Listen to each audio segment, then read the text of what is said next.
তিন নম্বর ইনস্ট্রাকশন হচ্ছে আল্লাহ তাআলা বলেন, ইয়া আইয়ুহাল্লাযীনা আমানু, ওহে বিশ্বাসীরা, ইন জাআকুম ফাসিকুম বিনাবাইন ফাতাবায়ানু, কোনো পাপাচারী যদি কোনো নিউজ নিয়ে আসে, বিশ্বাস করার আগে নিউজটা যাচাই করে নিও। আন তুসিবু কওমান বিজাহালাতিন ফাতুসবিহু আলা মা ফাআলতুম নাদিমিন, যদি তোমরা বিশ্বাস করে ফেলো তাহলে কোনো কওমের উপর হয়তো এমন ডিসিশন নিয়ে নিতে পারো যে ডিসিশনের কারণে পরে তোমাদেরকে পস্তাতে হবে। তাহলে তিন নম্বর ইনস্ট্রাকশন হচ্ছে নিউজ একটা শুনলেই বিশ্বাস করা যাবে, এটাকে ভেরিফাই করতে হবে। কি করতে হবে? You have to verify and cross check the authenticity of the news. নিউজটা সঠিক কিনা আপনাকে ক্রস চেক করতে হবে, শুনলেই বিশ্বাস করা যাবে না।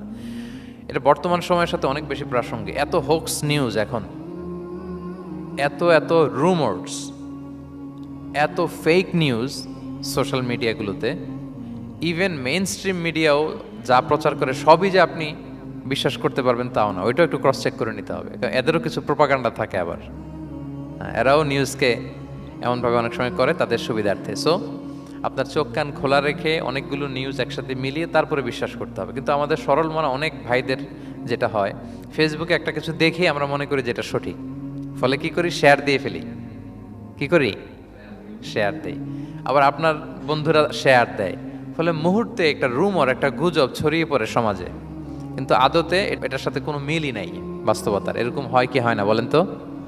দেখেন ইসলাম কত সুন্দর একটা নিউজকে ভেরিফাই করার জন্য আমাদেরকে নির্দেশ দিয়েছে। ফাতাবায়ানু মানে ক্রস চেক করো।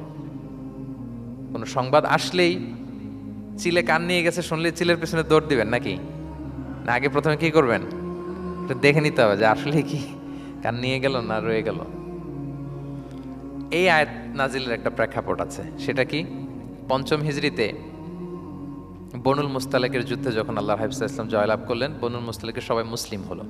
রাসূল ইসলাম তাদেরকে দিনের দাওয়াত শিখিয়ে বললেন, বছর শেষে তোমাদেরকে জাকাত পে করতে হবে, আর জাকাতের এই টাকা নেয়ার জন্য আমি একজনকে পাঠাবো বছর শেষে। তো বছর শেষে তিনি বনুল মুস্তালিকের যে লিডার হারিস ইবনে মিরারের কাছে আল ওয়ালিদ ইবনে উকবা নামে জাকাতের কালেক্টর এক সাহাবীকে তিনি পাঠালেন যে যাও তুমি যে জাকাত নিয়ে আসো। তো উনি গেলেন। উনি আসবেন শুনে বনুল মুস্তালিকের সবাই পল্লী থেকে বের হয়ে মরুভূমির মাঝখানে তলোয়ার নিয়ে, ঘোড়া টোরা নিয়ে তাকে ওয়েলকামিং রিসেপশনের জন্য, রেড কার্পেট রিসেপশনের জন্য সবাই দাঁড়ায় আছে যে নবীর সাহাবী আসবে, জাকাত কালেক্ট করতে, আমরা জাকাত দিব। এখন ওই সাহাবী যখন গেলেন, সবাইকে এরকম ঘোড়া তলোয়ার এরকম সাজসজ্জা নিয়ে দাঁড়ায় থাকার কারণে উনি ভয় পেয়ে গেলেন। উনি ভাবছে আমাদের মনে হত্যা করার জন্য দাঁড়ায় আছে। উনি আর এটা ঠিকঠাক না জেনে অ্যাবাউট টার্ন ফিরে গেলেন মদিনায়, যে বলে ইয়া রাসূলুল্লাহ, বনুল মুস্তালিক তো সব মোরতাদ হয়ে গেছে, এরা তো আর মুসলিম, এরা তো আমাকে মারার জন্য সব দাঁড়ায় আছে। আসলে বলেন তো কথাটা কি সত্য না মিথ্যা? একেবারে মিথ্যা। রাসূল সাল্লাল্লাহু আলাইহি ওয়াসাল্লাম এই কথা শুনেই বিশ্বাস করলেন সরল মনে। বিশ্বাস করেই খালিদ ইবনে ওয়ালিদ রাদিয়াল্লাহু তাআলা আনহুকে বললেন, অ্যাটাক বনুল মুস্তালিক, বনুল মুস্তালিকে অভিযান পরিচালনা করো। সাথে সাথে আল্লাহ বললেন, নবী রাখেন, আস্তে অ্যাটাক করেন, একটু থামেন নবী, একটু রাখেন। আপনি যার কাছ থেকে শুনেছেন সে মিথ্যা বলেছে, অসত্য কথা বলেছে, আসলে ঘটনা এমন নয়। আজকে তার কথার উপর বেস করে আপনি যে খালিদ ইবনে ওয়ালিদকে অভিযান পরিচালনা করতে বললেন, সে যে যদি অ্যাটাক করে কয়েকজনকে হত্যাও করে ফেলতো, এই যে রক্তপাত হতো, ব্লাড শেড, এটার দায় কিন্তু আপনি এড়াতে পারতেন, কারণ আপনি আদেশ দানকারী।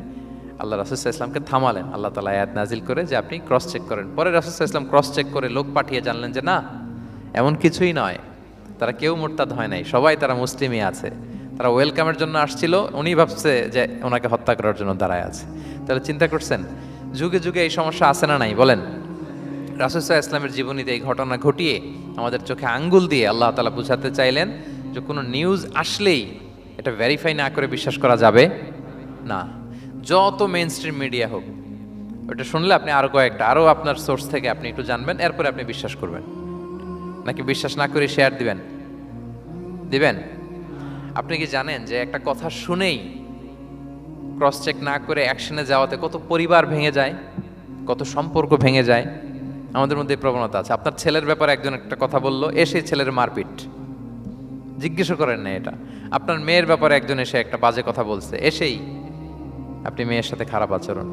আপনার ওয়াইফের ব্যাপারে একজন বললো আর কি যে ভাই আপনি এখানে, ভাবিকে তো দেখলাম ওইখানে আরেকজনের সাথে, আপনি এসেই আপনার স্ত্রীর উপর চড়াও অথবা গায়ে হাত তুললেন। তো হতে পারে যে ওই ভদ্রলোক অন্য কোনো মহিলাকে দেখেছে যে দেখতে আপনার স্ত্রীর মতো, এরকম হতে পারে কি পারে না বলেন? তো এই যে আপনি ক্রস চেক না করে ভেরিফাই না করে যে অ্যাকশনে গেলেন, এতে সমস্যা হবে না সমাজে?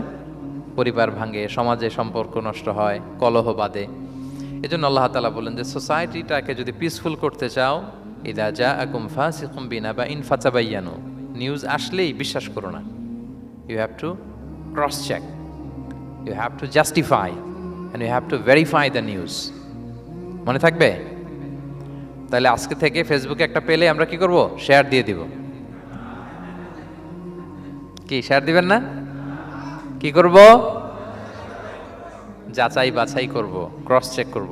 এখন অবশ্য ক্রস চেক করার জন্য কিছু কিছু প্ল্যাটফর্ম বেরিয়েছে, তারা অবশ্য যেগুলো খুব বেশি ছড়িয়ে পড়ে নিউজ, সেগুলো যদি ভুল হয় তারা ক্রস চেক করে, তারা সামাজিক সচেতনতা তৈরি করে।